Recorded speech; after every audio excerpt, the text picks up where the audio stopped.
of already doing it before I set that goal. But mainly it was really, at that point, I was just trying to get my name out there. And also my focus was less on how much money am I going to make. My focus was more on how many people can I help, people and animals. I want to say both. Welcome to the Crossing It Off podcast, where each episode we share the stories of individuals that are living out their bucket/life goal lists. I am your host, Roger Williams, and through hearing our guests' adventures, my goal is that you will find encouragement and empowerment to add and cross items off of your list.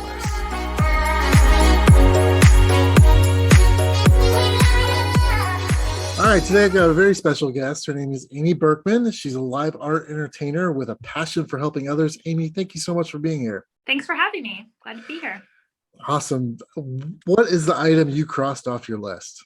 I made a goal for myself to raise $1 million for charity through art, and I crossed that off last year. I think it was last year, yeah. No, actually, the year before that, because now we're in 22. So it was in 2019, I crossed that off. Yeah, it does take some effort to remember what year it is nowadays. How long did it in total take you to raise that $1 million? It was it was around, let me get my years straight here. I think it was 2016 or so, or 17, when I was like, okay, it was the first time I ever had an assistant, because I quit my day job. I was starting to work full time, and I realized, like, I need help. I can't do this by myself. And I was growing, and we were sitting down. We're like, okay, what are our goals? And I'm like, I kind of just threw it out. I was like, I want to raise maybe $1 million for charities. It almost seemed impossible in a way, but I was like, that is a great goal to work towards. Most definitely. And so it took you about 2 years. How long had you been a professional artist before that point? I've been a professional artist for probably 15 years in total, because I was doing murals and stuff like that before, and then eventually got into live art entertainment. What was going on in your life besides you've left your job, you're going into this full time? Was there anything else that specifically spoke to you to say, I'm going to do this for charity? Even when I was young, I was always very sensitive to the struggles and hardships of others, people and animals. So I knew early on, actually, I thought I wanted to be a veterinarian, but I'm a very sensitive person, so I don't think that would have worked out for me. But I kind of knew that in the back of my head. And then it was actually, I had a moment where I went on a run. This was probably in, 2007 or so. Mm-hmm. I was on a run, and I remember seeing a homeless person sitting on the sidewalk, and he looked really sad. And I was running by him, and I was like, man, I wish I could just draw him a picture and cheer him up. And then that thought, I feel like you get the best thoughts sometimes when you're exercising or running. But that was one of my good thoughts. I was like, wow, that's what I want to do. I want to do art to help others, but I just didn't know how I would do that. Sure. I imagined I would volunteer at children's hospitals and do art with kids. That's kind of where that idea started. You put this goal on your list. What were some of the things that you had to do in your art world, your professional life, and your personal life to kind of start making this happen? I think I was kind of already doing it before I set that goal. But mainly it was really, at that point, I was just trying to get my name out there. And also my focus was less on how much money am I going to make. My focus was more on how many people can I help, people and animals. I want to say both, but like how many organizations can I help, I should say. Right. And no matter how big or how small they were, I was willing to, donate my time or do what I can. I mean, it started off where I was just doing the smallest things, but just getting in front of people, and that always led into something else. And I realized the value of that. Yeah, I think it was just, my focus was just get in front of people, show them what I can do, because I knew that was going to lead into another job. And it always, even the smallest jobs or events that I did, that I was like, well, there was like 50 people showed up. And I was like, that wasn't that great, but it led into something else, something bigger. And I think the one that I'm thinking of, it led into something else. And that very next event that I did, because of this, I ended up raising $10,000 Wow. for a charity. So I was just open to doing anything. And I just, I quit my job. That was one part of it. And I did this full time. So I was able to use 100% of my time and energy towards these events. So when you made this goal, did you have to change the medium and your art style? Did you do anything? You said you did murals before, and then now you talk about doing entertainment art. What was the difference? And can you explain how you go about doing art performance now? Yeah, it actually changed my art quite a bit. But I've always loved trying different, mediums or styles. Back before I started doing murals, it was really interesting because I love to draw. I love to be very detailed, and when I started painting murals, I had an apprenticeship with this guy that was doing murals, and he was like, "You need to hold your paintbrush like a brush and not like a pencil." And I would try to be so perfect. Then speed painting it was awesome because then I learned to like accept the painting as it is, because you have to do it within a certain amount of time. I was looser with my brush strokes, which was hard for me at first, but I think anything you do in life, but this is a perfect example. It's like, you got to try different things. I even tattooed at one point. I've done all kinds of art, but yeah, I was always open to just trying different things. But yeah, it really helped teach me to have, like, I guess, just be kind of what would like just kind of be like freer with my art. Mm-hmm. So yeah, so basically what speed painting taught me was just to be a little looser and freer with my brush strokes, and there was just a little more freedom there. It wasn't trying to be so perfect, which I used to be. I wanted everything exactly, okay, this needs to be exactly like this, but the speed painting, you have to do it within 5-10 minutes. Mm-hmm. So you kind of just have to accept it how it is. So can you explain the speed painting a little bit? I'm going to put some links in the show notes so that people can see some YouTube videos of you doing your work, I just think is absolutely fascinating. There's a video of you doing a portrait of a couple at their wedding, and I just thought that was incredible. So can you explain what that kind of is and what the experience of the people there get while you're doing this form of art? Yeah, so speed painting, again, it happens in usually less than 10 minutes. I think on average, my paintings are probably 5-6 minutes. And, but yeah, a lot of times people don't even know what to expect. There's, I have music, usually the music's energetic, or emotional, depending on what I'm doing. And at first it looks like a mess. So people are like, what is she doing? I've even had I thought you were messing up, but I didn't think you were going to finish in time. But it looks like a mess. And a lot of times I will hold off the reveal as long as possible at the very end. But the final details, I might do it upside down and flip it over. And people see, oh my gosh, it's the wedding, or the couple, or it's an animal, or, a musician, right, or something. Yeah. Yeah. It's incredible what you do. How did you learn how to do that style of art? Did you specifically go and find a training for it because of what you wanted to do with this goal?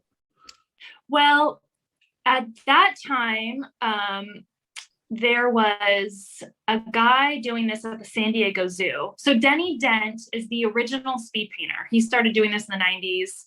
And then there was a guy doing this at the San Diego Zoo, and he needed a couple other artists because they wanted someone doing it every single day. So he trained me and a couple other artists to do this live painting. We would educate the audience on endangered species, which I'm a huge animal lover. So I'm like, this is awesome.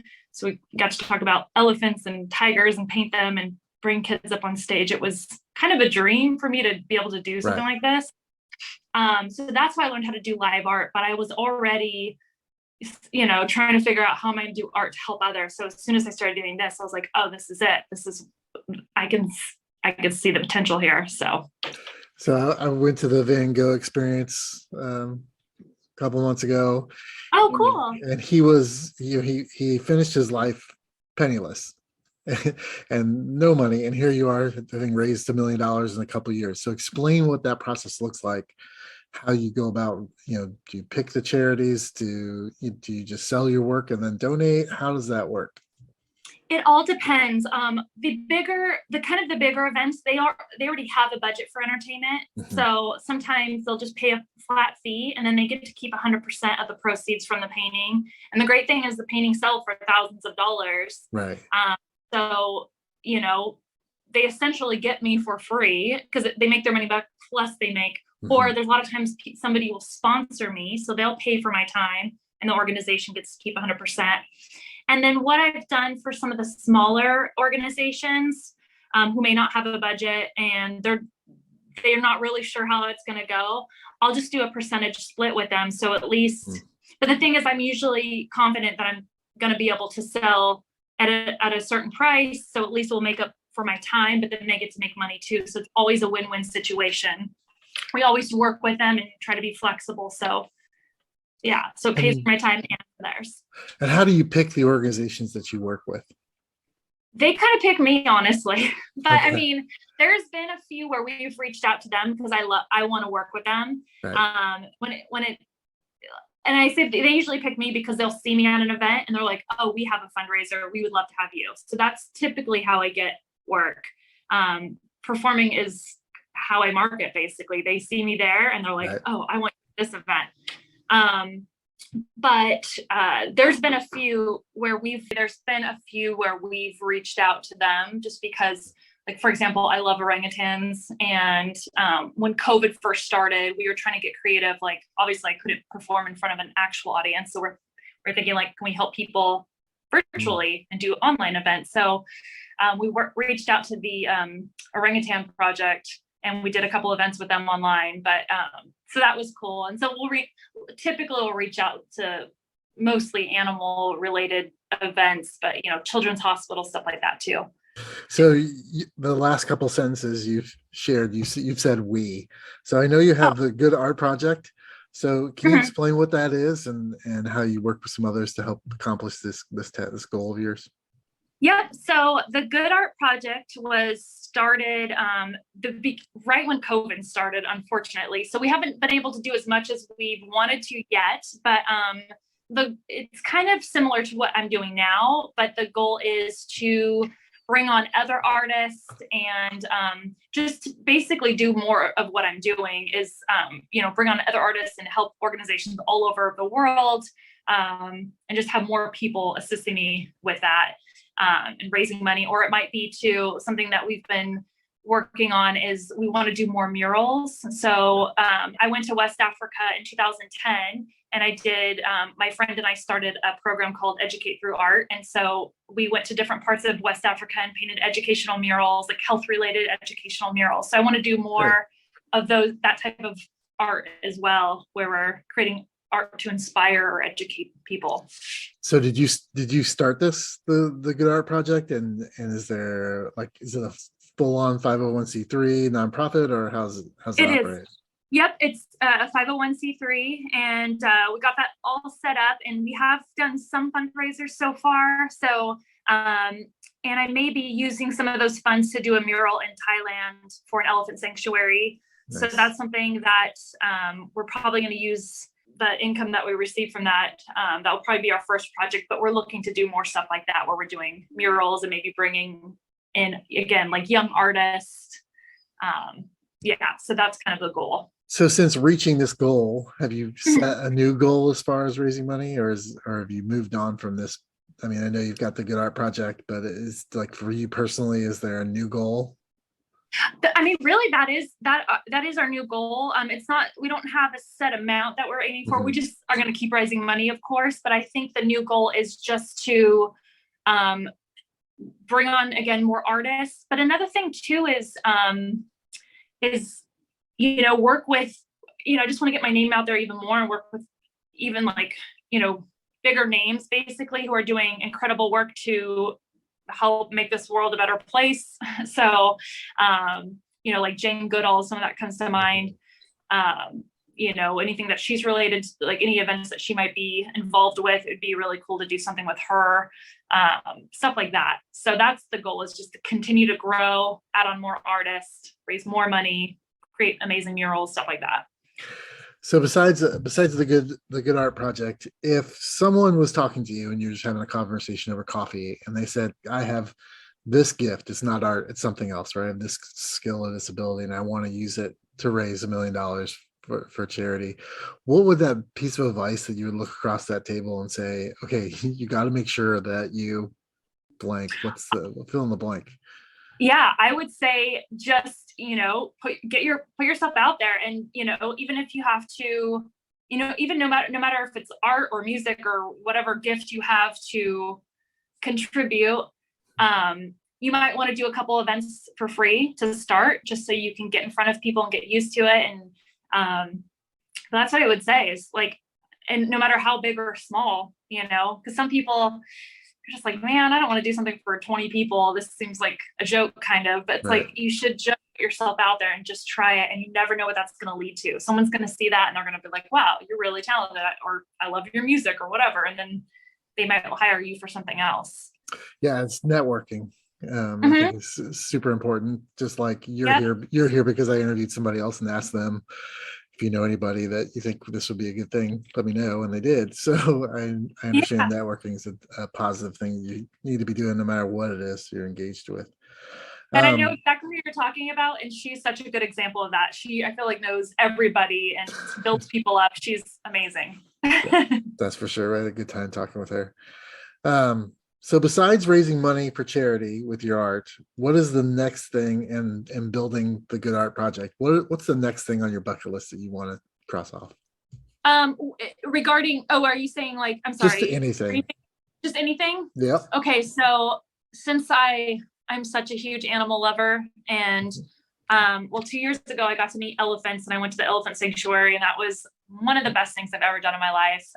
But I think a bucket list item for me, I would love to meet an orangutan. I'd love to, especially, I worked with the orangutan project, but it would be a dream to go to one of these facilities, help them raise money, but then be able to meet one of these amazing animals. I think that would be a bucket list item. Do you have like a specific sanctuary you're thinking about, or one that you'd like?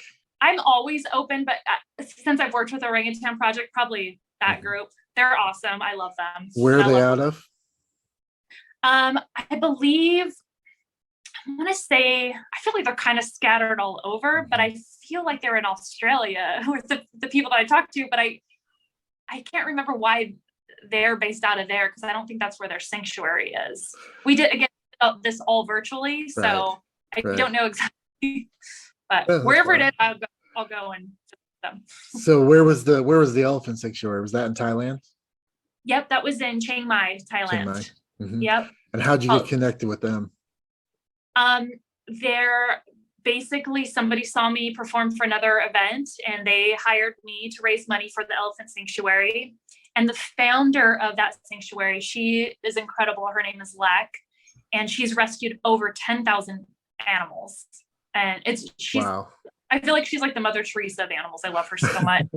So she saw me perform for their event. She came, she lives in Thailand, but she came to California. I performed and raised money, and she was like, please come. I want you to stay with us. And I'm like, absolutely. I'm definitely going to come. So months later, I flew to Thailand and stayed with them for a couple weeks, and I did a mural for them and everything. So it was awesome. So what's one thing on your bucket list that is completely different than art and raising money and animals? What's something that's completely different than those things? Gosh. It's hard because even if I were to say another bucket list, it's still related to animals. I've always wanted to have my own little sanctuary, and maybe like, adopt a cow or rescue a cow or a couple cows. Like, that would be my dream. Maybe something, but I have my own personal like bucket list items too. I've always kind of put myself last, and that's something I'm better at right now, is like having a better balance of that, where I'm putting myself in. So my goal is to get into good shape. And that's kind of like a bucket list item for me. Good. Just self-care. Yeah. We all need that, especially these days. Yeah. So where can folks find out more information about you, your art, and the Good Art Project? The best place to go is amyburkman.com. Yep. And there's a link also for a good art project on there as well. Okay. But then people can see videos and my portfolio. Great. And we'll put that in the show notes so that folks can get that real easily. Awesome. Amy, thank you so much. Congratulations on crossing this off your list. I think it's awesome.